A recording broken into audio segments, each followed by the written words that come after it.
for me, it's not clear if it is actually going to be able to be delayed and until what date. But we can come to that in a moment. On the substance of what she said, this to me is quite a different speech from what we've heard from Theresa May. She's been very much on the same sort of a script ever since this withdrawal agreement was struck, saying about how it protects jobs and security of the UK, etc. She did repeat some of those messages, but she was seeming to say now, look, this is a much tougher tone, I think, really, that we were hearing from her. She was saying that she has no doubt this deal is the right one, but also stepping outside of that a bit more and saying, does this House want to deliver Brexit?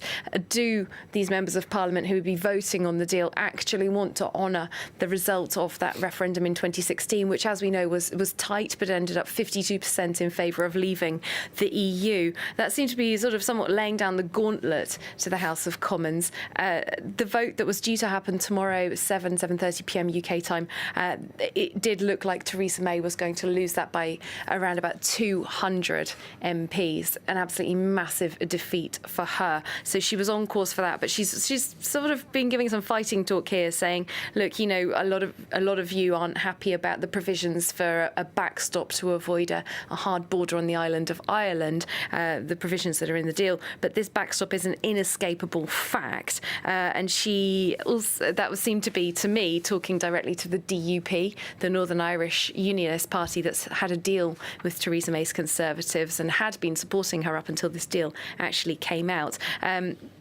She's been talking as well about protecting the union of the United Kingdom and really seeming to say, I'm the person who's trying to keep this country together constitutionally, all of its constituent parts. If you vote against my deal, then you are going to be the ones that are breaking up the UK.